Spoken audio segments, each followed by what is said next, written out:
Fala aí, torcedor do Verdão, chegou o grande dia, meus amigos, decisão, Palmeiras e Chelsea pelo Mundial de Clubes. Será que o Verdão vai para a semifinal? Comenta aqui nos comentários, pessoal, qual o seu palpite para esse jogo, qual o seu placar. Vou estar deixando aqui as informações sobre a partida, escalação e tudo mais. Deixe aqui abaixo o seu palpite, minha opinião, 1-0 Palmeiras, classificação do Verdão. Bora pro vídeo, pessoal. Começando o Globo Esporte, muito boa tarde e finalmente chegou o grande dia. Hoje, aqui no estádio da Filadélfia, o Palmeiras vai enfrentar o Chelsea. Nós estamos aqui já no estacionamento do estádio, desse complexo aqui na Filadélfia, e já estamos com os torcedores palmeirenses aqui, que já chegaram pro jogo, estão super empolgados. Isso aqui que a gente está fazendo chama tailgate, que é uma tradição americana. Quando eles vêm assistir os esportes americanos, eles fazem um churrasco aqui no estacionamento. E, ó, a gente tá fazendo o nosso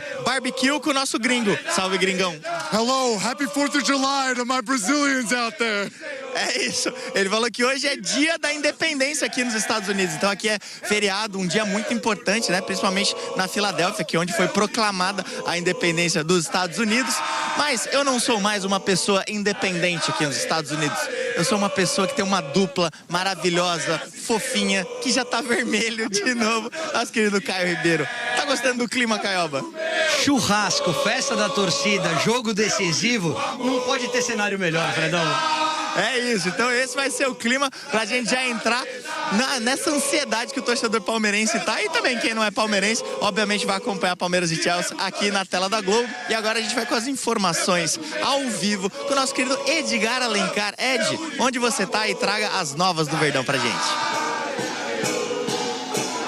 Fredão, meu querido, boa tarde pra você, Caioba. Que animação, tem churrasco aí, tem preparação, tem esquenta, um estilo bem brasileiro. Você falou do feriado da independência aqui nessa cidade tão importante, né? 1776, aqui na Filadélfia, que foi declarada, assinada a independência dos Estados Unidos. A gente está aqui pelas ruas para acompanhar desfile, né? Uma parada.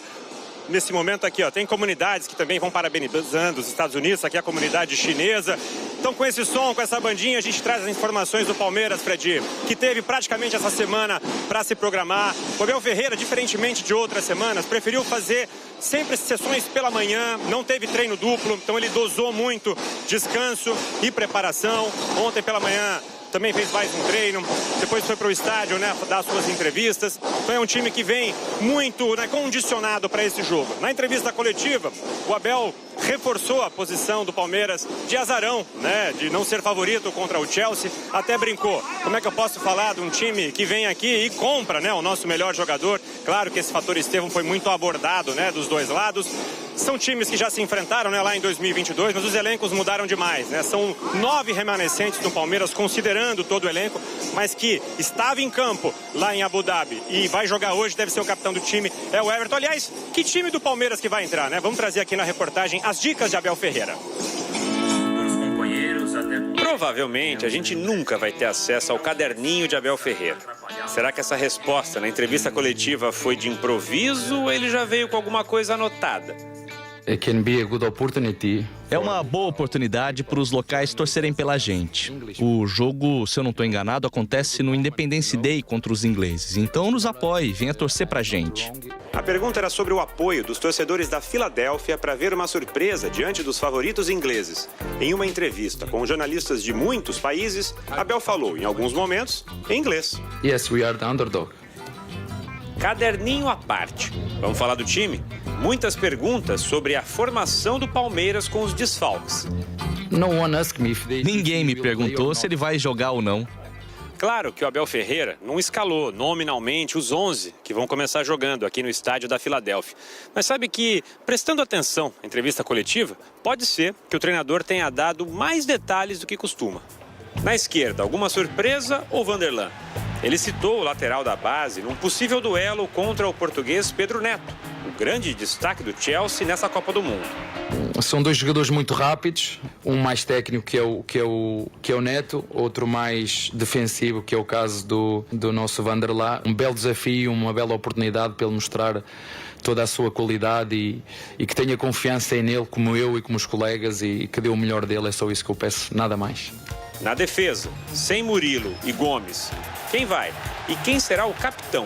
Uma oportunidade para o próprio Fuchs, para o próprio Michael poder mostrar a sua liderança. Temos o nosso capitão.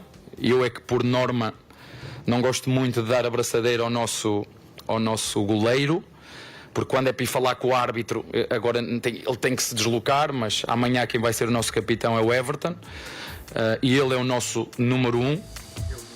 Foi o que deu para arrancar nessa entrevista. Dizer que o Chelsea é melhor que o Palmeiras, então o Chelsea vem aqui e compra-nos o nosso melhor jogador. O que é que vocês querem que eu diga mais? Agora, isso não invalida que nós não tínhamos também armas e ambição para poder defrontar o nosso adversário dentro dos nossos recursos, dentro da nossa estratégia. O que estava ou não escrito no caderninho fica para uma outra vez. Caioba, se você fosse o Abel Ferreira, como é que seria a postura do teu time hoje? Eu jogaria um pouquinho mais protegido no primeiro tempo por conta dos desfalques. Não viria com o terceiro zagueiro, viria com 2 volantes e o Richard Rios um pouquinho mais solto. Mas hoje o Palmeiras tem um elenco que te possibilita jogar os 90 minutos sem perder a intensidade. Então aceleraria com a bola, mas tomaria alguns cuidados sem ela. Se fosse para colocar em uma porcentagem de favoritismo e de classificação, qual seria a sua? Eu acho que tá muito equilibrado, Fred. Eu acho que o Chelsea e o Al Hilal são um pouquinho mais favoritos do que os brasileiros, mas tem jogo e a gente pode surpreender. Temos time para isso e crescemos durante a competição. Eu colocaria aí 52-48, 55-45 no máximo. É 8. Na nossa porcentagem, aqui eu tive que fazer conta na cabeça. Vejo o Chelsea como favorito, acho que é pau a pau. E tem essa dúvida, né? Como é que está essa questão, meu querido Danilo? A sua sensibilidade, Pedro Neto joga? Essa é uma questão. Deixa eu só fazer uma outra questão. A gente vai entrar nessa história. Ele falou que não joga. Talvez a gente tenha informação ao longo do programa. Ele está muito abalado, não sabe se vai jogar. Mas só para pegar o gancho sobre essa história de azarão ou não, o Chelsea é bom ou não, o Abel, né, Danilo, veio ontem na entrevista que o Juca destacou. O Palmeiras é azarão. Você acha que é azarão mesmo? Assim, depende do que você considera. Qual é a diferença que você tem que ter para poder usar esse termo, né? Azarão. O Palmeiras, para mim, não é o favorito. Quando a gente olha, tem um favorito e um azarão. Agora, claro, não é assim um negócio 80-20, não é um absurdo. É 60-40, né? Então eu acho que temos um favorito, para mim um favorito que é claro, que é o Chelsea, mas não ficaríamos surpresos se o Palmeiras passasse. Assim, mesma coisa no Fluminense e Al Hilal. Eu acho que temos 2 favoritos, claros favoritos. O Trajano falou, né? O dinheiro não garante, mas o dinheiro te ajuda muito a você ter mais condições. Agora, o Palmeiras, sim, é azarão a partir do momento que ele não é o favorito, né? Mas não é um absurdo. E ontem o Abel, ele falou sobre isso, perguntado, né, por um jornalista aqui dos Estados Unidos, inclusive, de um jornal aqui da Filadélfia, sobre o underdog, e aí ele brincou, né? Vocês devem ter visto, né? Vamos unir os americanos aos brasileiros, porque é o dia da independência contra os ingleses e tal, porque hoje aqui nos Estados Unidos é feriado da independência, né? Então ele brincou. Ontem a coletiva do Abel foi super leve, apesar dele ter começado falando do Diogo Jota, né, de uma notícia trágica, de um negócio absurdo que deixou todo mundo muito triste, né? Mas depois disso, depois dele ter prestado as condolências e tudo mais, ele fez uma coletiva muito leve. E aí, esse fato de o Palmeiras ser azarão, do Palmeiras não ser o favorito, ajuda muito. Porque contra o Botafogo, na véspera, a coletiva foi pesada, o ambiente do Palmeiras era pesado, porque o preço de você ser eliminado por Botafogo numa Copa do Mundo de Clubes era muito grande. Seria uma marca histórica, seria algo que ia reverberar por muito tempo. Agora o Palmeiras contra o Chelsea, sim, claro, o Palmeiras quer passar, mas o Palmeiras e o Abel, eles sabem que não são os favoritos. E o Abel tem trabalhado isso para tentar tirar um pouco do peso do Palmeiras, para conversar com os jogadores de uma maneira diferente. Então eu acho que essa coletiva dele ontem já foi mais um passo nessa direção. O Trajano tinha pedido a palavra? Fala, Trajano. Não, eu acho, eu falei que é pau a pau, na minha opinião, né? Não tem negócio de azarão, negócio de pau a pau, não tem nem favorito, tem azarão. Tá. Não é? Sim. Que essa coisa de jogar o favoritismo e transformar o Palmeiras em azarão é uma maneira conveniente de tirar a pressão. conveniente para o técnico, para a torcida, você entendeu? Você se faz de menor, porque se tiver uma vitória, é uma vitória superlativa. Se perder, ó, o outro era o favorito. Tira a pressão. Tira a pressão, você entendeu? Tem essa maneira de embutir isso aí. Porque pelo que apresentaram, eu estou julgando, né, o de investimento que o Danilo falou, claro, ajuda. Né, você pode contratar quem você quer. Mas se investimento valesse mesmo, o Al Hilal seria campeão mundial. Não é? Porque compra o que quiser. Até o Neymar. O pessoal se esquece que o Neymar e o Jorge Jesus estavam lá. Isso. Não é? Ganhando... Parênteses, o Neymar, se tiver uma final PSG e Al Hilal, são os dois últimos times do Neymar. Isso, e você veja as ironias do futebol, né? O Marcos Leonardo, em menos de um ano, porque ele chegou lá em setembro do ano passado, chegou no Al Hilal, em menos de um ano, ele já está na história do Al Hilal de uma maneira como o Neymar não está. Quer dizer, ele já fez pelo Al Hilal, ao marcar 2 gols, como marcou, né, nas oitavas de final, num espaço na história do Al Hilal que o Neymar não está. O Neymar entra na história do Al Hilal pelo fiasco. Sim, exatamente. E o Marcos Leonardo, que também veio de Santos. Né? Aliás, como tem gente que vem de Santos, né? E nessa posição ainda... Nessa posição, então, no ataque... Né? Agora, é o time inteiro. Agora, o jogador de futebol, o jogador está em vias de ser contratado por um time de fora. O desejo dele no momento, sabe, que não é aquele cara, o bambambam, que pode ter um mercado... É jogar no Al Hilal. Claro, com esse bicho aí de 3 milhões... 5 milhas para ter ganhado o jogo. Vou falar relógio de ouro, carro não sei de quê, Você volta depois de 2 anos. Eu aliás, quero dizer aqui para os meus primos que eu estou à disposição para eventualmente ir fazer uma programação na TV da Arábia Saudita, fazer uma revista, uma coluna em jornal, estou às ordens. Em árabe. Agora, em árabe, claro. Sabe que eu falo árabe, árabe shueraba. Sabe o que significa árabe shueraba? Não tenho a menor ideia. Bosta no bigode. Ah, é? É um xingamento. Rara bichueira, ele fala. Que beleza, né? Agora, peraí. Fala. Não, é que o Danilo reforçou, ele já ri, ele acha sempre que eu vou fazer algum bullying com ele, não é. Ele reforçou o fato de que o Chelsea é favorito. Favoritaço. E o outro é o azarão. Ele não falou favoritaço. Não, mas se o outro é o azarão, você é o favoritaço. Danilo, para não botar na sua boca coisas que eventualmente você não tenha dito e eu tenha interpretado mal. Botafogo e Palmeiras, quem era o favorito, na sua opinião?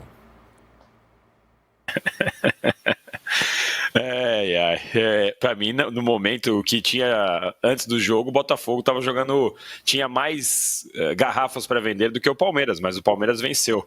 Naquele momento, como eu disse ali, era 55-45, 52-48. E por que isso não se aplica no Palmeiras e Chelsea? E que garrafas? A garrafa do Atlético de Madrid? Tinha perdido para o Atlético de Madrid, Palmeiras estava invicto. Não só pelo que tinha feito no campeonato, né? Também vinha o Botafogo estava em ascensão quando viajou para os Estados Unidos. O Palmeiras saiu do Brasil perdendo do Flamengo e do Cruzeiro, né? Agora, vem cá, isso que o Trajano falou, que vocês estão falando, sobre favorito, não sei o quê, e o Trajano falou, não, é conveniente para o Palmeiras. Eu diria que é mais do que conveniente, Danilo. É o lugar em que o Palmeiras se sente mais confortável. Todo mundo está contra mim, ninguém acredita em mim, são só vocês... maneira de ficar... Mas isso é o Palmeiras puro. O Palmeiras é o time da trincheira. No Palmeiras. Isso, o Abel é o time, o Palmeiras é o time da trincheira. E vou dizer, o Abel falou uma frase que para mim resume exatamente isso, do ponto de vista estratégico do Palmeiras. Ele fala, se a gente ganhar vai ser uma vitória para os palmeirenses. Ele não falou vitória do futebol brasileiro, vitória de não sei o que lá. Ele disse assim, né? Estamos aqui representando o Brasil, mas antes de mais nada, o Palmeiras. Porque é isso mesmo. Mas o Abel entende o Palmeiras como alguns brasileiros não entendem. Sim, é o nós contra eles e ponto. É isso, não é isso, Danilo? Não, eu concordo 200% com vocês. É o lugar que o Palmeiras gosta de estar, é bom para o Palmeiras, tudo isso é verdade. Que o Abel usa isso como estratégia, tudo isso é verdade. Agora, vamos lá. ele falou, não seria uma vitória do futebol brasileiro. Flamenguista, corintiano, São Paulino, eles estão torcendo pro Palmeiras? Eu não tô. estão. Não, Nunca nem, estiveram. tirando o Juca. O Juca é sim. o único brasileiro que está torcendo a favor. Não. Pois Danilo, pode não ser a maioria, mas Diga. tem muito brasileiro que não palmeirense torcendo pelo Palmeiras e pelo Fluminense, tem. A Copa Sim, do mas Mundo... não dá pra dizer que é uma vitória do Brasil, isso que eu quero dizer. Não, Vai ser não, uma mas... comoção, não vai parar Não, o país. comoção não. Comoção também é querer demais, né, Danilo? Mas achando legal o Então. Palmeiras e o Fluminense seguirem em frente. Não, eu acho que isso sim, mas eu tenho certeza, e aliás, eu tenho não só certeza, como eu recebo mensagens de minuto em minuto de amigos de todos os outros times, que, como disse algum amigo nosso aí no chat, a venda dos secadores hoje disparou. Porque é óbvio que vai ter muita gente secando, né? Quando a gente fala sobre o recorde de audiência que essa competição tem tido, não é só para quem torce a favor, tem muita gente torcendo contra. Então, assim, é óbvio que o Abel falou e faz parte da estratégia, mas é óbvio que tem muita gente torcendo contra. E a questão do favoritismo, de novo, sim, é o lugar que o Palmeiras gosta de estar. Mas vamos combinar entre nós, o Chelsea foi o 4º colocado da Premier League. Se ele joga o Brasileirão, em que lugar que vocês acham que o Chelsea fica? Olha, mas eu queria colocar uma enquete nova aí. Diga. Em função dos secadores que o Danilo citou e o nosso... Como é o nome dele? Ele passou. Vocês da imprensa. Querido, vocês da imprensa. Ele já se manifestou? Já ele mandou tá aqui, tá falando querendo... que eu tô censurando porque eu não li ainda. Calma Ele vocês. está criando um suspense. Tá. É um sucesso esse Mundial, né? Mas não é um sucesso porque tem o maior número de secadores ou torcedores, a favor? Muitos secadores. Muitos secadores. Ó, vou dizer, se a gente chegasse nessa fase aqui e não tivesse nenhum brasileiro, a gente já estaria falando do brasileiro que vai voltar não sei sem quando dúvida, aí. sem Mas dúvida. que bom que a gente não está falando. Que bom, não estamos que falando bom. de VAR, do Neymar. Agora, eu quero repetir o que eu disse aqui na segunda-feira. E você me interrompeu e eu acabei não completando o meu raciocínio. É mesmo? Foi verdade. Guardou esses dias todos para falar agora. Não, exatamente. Quer dizer, aliás, estou magoado com você por ter me interrompido. Eu não interrompo ninguém, entendeu? Você me interrompeu. Se Palmeiras ou Fluminense ganharem o Mundial, isto terá... Um vai ganhar, né? Um vai ganhar. Não. Um pode ganhar. Um deles ganhando. Se os brasileiros ganhando, terá o mesmo efeito para o prestígio do futebol brasileiro que houve em 51, quando o Palmeiras ganhou a Taça Rio. Eu acho que tem um resgate internacional do futebol brasileiro parecido com aquele que a gente lê, que eu ouvi o meu pai falar da conquista do Palmeiras em 51. E isto é inestimável para o futebol brasileiro. E isso é inestimável para quem trabalha com futebol. Você acha que no Brasil. mesmo com a ausência do bicampeão português, do campeão italiano, do campeão espanhol, do campeão inglês? Mas acho, sabe por quê? É uma pergunta. Sabe por quê, Zé? Sabe por quê? Se é verdade, e eu acredito que seja, por tudo que eu já li a respeito, e por tudo que eu ouvi o meu pai falar sobre a conquista do Palmeiras em 51, também em 51 não vieram campeões. Italianos, Era o vice-campeão, mas vieram times importantes do mundo inteiro. E teve esse efeito. Porque o brasileiro estava com o maracanazo, como nós estamos com 7-1 até hoje. Mas eu não sei se vai ser uma redenção. Eu fico pensando, o torcedor brasileiro, Danilo, que não é palmeirense ou que não é tricolor. Aliás, achei um aqui no chat que falando, eu sou rubro-negro e estou torcendo pro Fluminense e pro Palmeiras. Tá ok, vendo? tem, mas são menos. O que o cara prefere? O resgate do futebol brasileiro com um time com um brasileiro campeão ou que o Palmeiras se dane daqui a pouco? Não, claro que prefere que continue a gozação. Eu não consigo enxergar essa união nacional em torno não tem união que nacional. aconteceu em 51. Mas é muito mais símbolo, mas é um símbolo. Eu acho que não é união nacional, torcedor na rua, na Paulista. Não, sim. Meus amigos, chegou o grande dia, decisão, dia de Palmeiras, dia de Verdão, dia de Mundial, dia de possível classificação do nosso Palmeiras nesse grande Mundial de Clubes. Galera, o Palmeiras vem aí, o time um pouco modificado, né? Vai ter uma formação aí inédita para esse jogo, vai jogar com a zaga praticamente toda reserva, não tem Gustavo Gomes, não tem Piquerez, não tem Murilo, então, infelizmente, na fase mais decisiva, não estamos com a nossa zaga titular. Galera, enfim, Os reservas também são bons de bola, eu acredito que vão dar conta do recado. Vamos ver aqui como vai ser a escalação do Verdão, né? O Palmeiras para esse jogo tem 3 problemas, além do lesionado Murilo, o zagueiro Gustavo Gomes e o lateral esquerdo estão suspensos e não vão estar em campo, como eu disse no começo do vídeo. Desta maneira, praticamente toda a linha defensiva terá que ser diferente da que estreou no torneio. Mikael e Bruno Fux devem fazer a dupla de zaga, enquanto Vanderlan desponta para ser o substituto do Piquerez. E galera, diante disso aí, o Palmeiras tem esse provável time, né? Giei na lateral direita, Vanderlan na esquerda, dupla de zaga Bruno Fux e Mikael. A dupla de volantes Emiliano Martinez e Richard Rios, e ali do lado, no meio, né, armando jogadas, Maurício. O trio de ataque, Alan na ponta direita, Estevão na ponta esquerda e Vitor Roque de centroavante. Galera, comenta aqui, você tá ansioso para esse jogo? Para você, Palmeiras é favorito? Palmeiras passa? Qual o seu placar? Como eu falei no início do vídeo, meu placar é 1-0 pro Verdão. Comenta aqui o seu palpite. Agora eu fico por aqui, um grande abraço e até o próximo vídeo, galera.